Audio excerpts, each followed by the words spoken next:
Hello and welcome to chai and cinema with Pahadis. Finally O Romeo movie release हो चुकी है, starring Shahid Kapoor, Tripti Dimri, Nana Patekar and Avinash Tiwari. अब इसके जो डायरेक्टर हैं वो हैं विशाल भारद्वाज, और विशाल भारद्वाज और शाहिद कपूर का जो प्रीवियस कोलैबोरेशन रहा है लाइक कमीने एंड हैदर, वो काफ़ी ज़्यादा मज़ेदार था। काफ़ी अच्छे उन्होंने मूवीज़ बनाई है साथ में। और इस बार जब ये दोबारा ये मूवी लेके आ रहे थे तो आई थिंक वो हाइप बहुत ज़्यादा बढ़ गई थी, बहुत ज़्यादा एक्सपेक्टेशन थी कि ये दो जब फिल्म डायरेक्टर और फिल्म एक्टर का जो एक डुओ होता है वो फिर से मैजिक दिखाएगा स्क्रीन पे। बट टू बी ऑनेस्ट मैं थोड़ा डिसअपॉइंट ज़्यादा हूँ इस मूवी को देख के, बिकॉज आई थिंक कहने के मैंने भी बहुत ज़्यादा एक्सपेक्टेशन बना ली थी इस मूवी से, एंड जो मैं विटनेस करके आ रहा हूँ थिएटर में उससे तो मैं स्ट्रेट अप डिसअपॉइंट हूँ। एंड कुछ पॉइंट्स है जिस बारे में मैं बात करूँगा कि क्यों ये मूवी उतनी सही मुझे पर्सनली नहीं लगी, and we will talk about these points later in the video. फिलहाल मूवी के रिव्यू को शुरू करते हैं।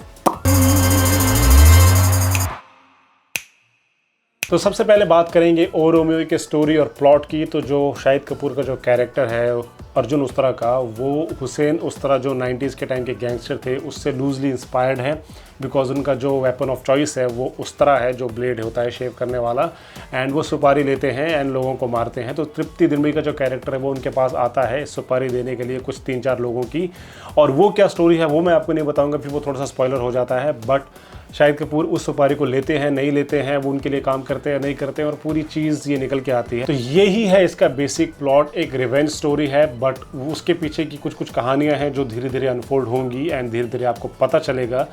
बट ऑन पेपर ये बहुत ही ज़्यादा वीक स्क्रीन प्ले लगता भी है, बट अगर आपके पास इतना बेसिक स्क्रीन प्ले है तो what you can do is you can add character development उस तरह से आप कर सकते थे कि काफ़ी अच्छा हो जाता, एंड डायलॉग्स आपके और अच्छे हो सकते थे। डायलॉग्स फिर भी बहुत अच्छे ही हैं, but still it could have been far more better, and ये चीज़ें थी जो मुझे लगता है थोड़ा सा प्रॉब्लम क्रिएट करती है इसकी।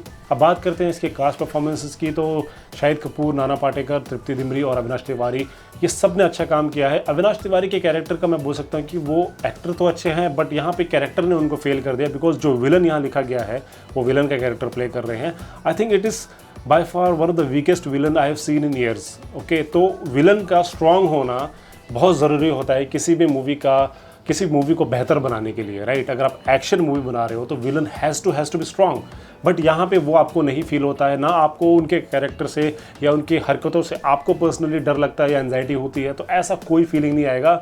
सम of the points in the movies were laughable from Avinash Tiwari का जो कैरेक्टर है उस साइड से, कि यार ये क्या कर रहा है। इसीलिए मैं कह रहा था कि ये जो विलन है अगर ये आप बहुत स्ट्रॉन्ग बनाते तो बात बन सकती थी, तो कुछ फाइनल पे ऑफ में मज़ा आ सकता था।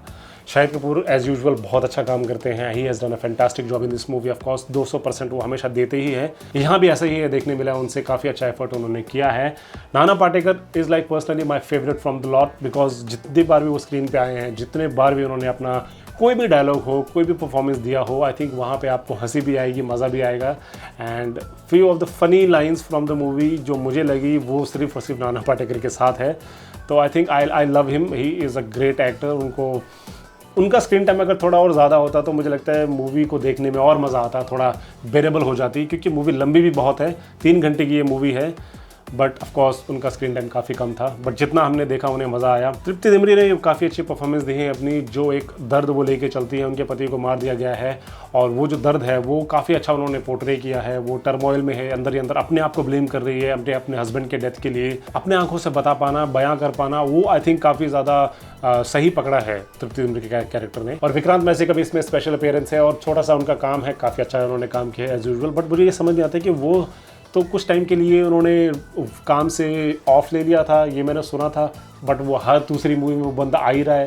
ऐसा नहीं है कि हमें वो पसंद नहीं है, we love him, we want to see more of him of course, but अगर आपने ब्रेक लिया है तो फिर थोड़ा ब्रेक मिलना भी चाहिए स्क्रीन पे। आपकी मूवी तो हर साल आ रही है। Anyway, I digress. Cast performance सबकी मुझे काफ़ी अच्छी लगी, बट वही बात है, जब स्टोरी ही वीक हो you can not do anything.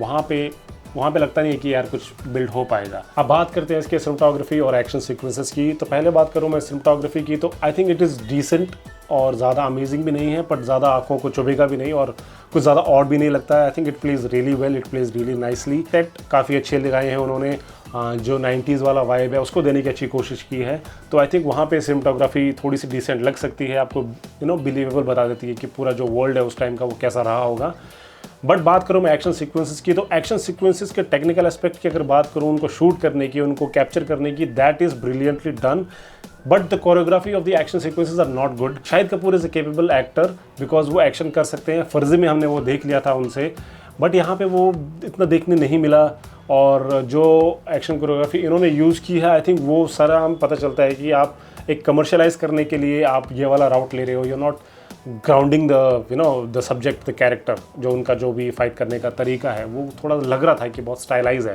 Stylise होना फिर भी ठीक है एक लिमिट तक, बट एक पॉइंट पे अगर वो ज़्यादा हो जाए तो वो एक एसेंस निकाल लेता है सिनेमा वॉचिंग का। तो वहाँ मुझे लगा कि वो मेरा वहाँ पे loosely I was watching that, मुझे इतना अपीलिंग नहीं लगा वो। और एक्शन सीक्वेंसेस में काफ़ी ज़्यादा ब्लड शेड दिखाया हुआ है। मुझे लगता है अब एनिमल मार्को के बाद अब ये नॉर्म ही बनता जा रहा है कि you have to show so much blood everywhere. But यहाँ पे मैं एक प्लस पॉइंट इनको देना चाहूँगा, बिकॉज इनका वेपन ऑफ चॉइस उस्तरा है, तो आई थिंक उस्तरे के बाद ब्लड स्पैटर होना फिर भी इट्स मेकिंग सेंस, क्योंकि ये इनका वेपन ऑफ चॉइस है। उनकी परफॉर्मेंस काफ़ी अच्छी थी, बट वो एक्शन कोरियोग्राफी ने कहीं ना कहीं लेट डाउन कर दिया। तो मुझे लगता है थोड़ा ग्राउंडेड अप्रोच रखते हैं, बिकॉज उनका वेपन ऑफ चॉइस उस तरह है, वो उस तरह से मार रहे हैं सबको।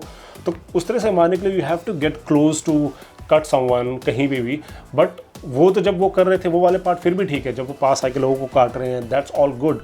बट एक पॉइंट है जब वो लिटरली ऐसे फेंक रहे हैं अपना उस तरह और लोगों को वो उस तरह लग के निकल रहा है उनके शरीर के पीछे से, तो आई थिंक वो थोड़ा ज़्यादा हो गया था वहाँ पे I got out of that immersive experience that I was having before. But other than that हम बात करेंगे इसके सॉन्ग्स एंड बैकग्राउंड स्कोर की, तो it's good, it's decent. But songs तो मैं कहूँगा कि पहले हाफ में 2-3 सॉन्ग्स तो बहुत ही ज़्यादा अननेसेसरी थे, उनकी ज़रूरत नहीं थी। बट अगर आप शाहिद कपूर की यूज़ कर रहे हैं तो डांस कोरियोग्राफी तो एक ऐसी चीज़ है जो हमें देखने के लिए एक्साइटमेंट रहेगा कि शाहिद कपूर का परफॉर्मेंस देते हुए हम देखें। बट इतना वीक डांस कोरियोग्राफी था कि बिल्कुल मज़ा नहीं आया वो देखने का। कुछ तो वैल्यू होना चाहिए अगर आप सॉन्ग्स डाल रहे हो या गाने अच्छे हो या कोरियोग्राफी अच्छे हो, बट वो दोनों ही वहाँ पे उतने अच्छे नहीं थे। दिशा पाटनी का क्या कैरेक्टर था मुझे समझ नहीं आया, वो थोड़ी देर के लिए थी स्क्रीन पे और बस कुछ ना उनको डायलॉग अच्छे से मिले हैं, और वो रोल कोई और भी आसानी से कर सकता था, पता नहीं उनको क्यों लिया है इस मूवी में, वो मुझे समझ नहीं आया। अच्छा, इन्होंने टी सीरीज़ के साथ इसमें कोलैबोरेशन किया है, क्योंकि इसमें जो पुराने गाने हमको 80s 90s के वो सुनने मिलते हैं, जिसमें साजन मूवी का सॉन्ग्स हैं वो सब उन्होंने लगाए हैं, और सिचुएशन के हिसाब से वो पुराने ओल्ड बॉलीवुड सॉन्ग्स बजते हैं, तो काफ़ी अच्छा लगता है वहाँ पे। बिकॉज आई पर्सनली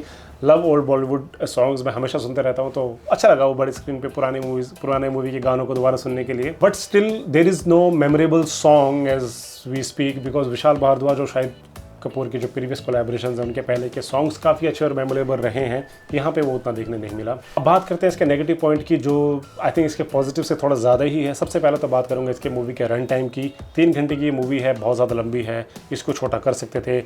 अपने प्लॉट के जो कंक्लूजन है उस पर मूवी काफ़ी जल्दी आ सकती थी। दूसरी चीज़, जो इसका बेसिक प्लॉट लाइन था बहुत ही वीक था, एंड अगर आप मूवी को फिर स्पेन ले जा रहे हो, पहले तो मूवी मुंबई में सेटअप है, बट आप ना you going all the way to Spain, तो वहाँ पे वो जो पूरा एक डिस्कनेक्ट सा फील होता है, क्योंकि वो पता चल रहा है कि you are doing this for commercialising your movie की थोड़ा ग्रैंड फीलिंग देनी है, बट उसकी कोई ज़रूरत नहीं थी।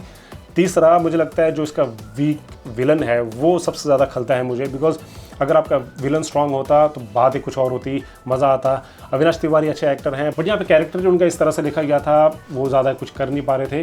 कुछ पॉइंट्स तो मुझे लगता है काफ़ी लाफेबल थे, जहाँ पे हमें डर लगना चाहिए उनके कैरेक्टर से, कुछ ऐसी फीलिंग आनी चाहिए, इंटिमिडेटिंग सा पर्सोना होना चाहिए, वो हमें देखने बिल्कुल नहीं मिला वहाँ पे। एंड फॉर सम रीज़न वो वहाँ पे सांड से लड़ रहे हैं, उनको एक स्पेन का मैटाडोर बना दिया गया है, जो सांड से लड़ रहा है वो रेड फ्लैग के साथ जो करते हैं, उसकी कोई ज़रूरत नहीं थी। आई थिंक वो ऑरा फार्मिंग का एक तरीका था जो आई थिंक पूरी तरीके से उल्टा पड़ गया, मेरे को तो बिल्कुल वो अपीलिंग नहीं लगा, तो वहाँ पे मूवी और फॉल्टर करती है। और बात करूँ मैं इसकी रेटिंग की, तो मैं इसको देना चाहूँगा 2 out of 5, क्योंकि ये मूवी उतनी अच्छी नहीं है जितना हमने एक्सपेक्ट किया था। I would not recommend for you guys to go and watch it on theatres, because उतना वर्थ इट नहीं है। मूवी लंबी भी अलग से है, बट वर्थ इट नहीं है, तो प्लीज़ वेट फॉर OTT, आ जाएगी जल्दी, उस पर देख लेना। एंड फिलहाल ये था। अगर आपने मूवी देखी है वो रोमियो, तो please let me know in the comment section कि आपको कैसी लगी। मैं अब देखूंगा तू या मैं, और विजय नाबिया डायरेक्टेड वो मूवी है, काफ़ी अच्छा होगा। सर्वाइवल थ्रिलर है, एनिमल सर्वाइवल थ्रिलर है, तो काफ़ी इंटरेस्टिंग रहेगा। तो उसके लिए मैं काफ़ी एक्साइटेड हूँ, because he is known to make stylised cinema, cool looking cinema, तो वहाँ पे मैं थोड़ा उम्मीद करता हूँ कि कुछ अच्छा देखने मिलेगा। But O Romeo was a clear disappointment, I am sorry. I love every actor associated with this project and the director, but ये आई थिंक प्रोजेक्ट कुछ निकल के नहीं आया, तो I am really disappointed. See you on the next video.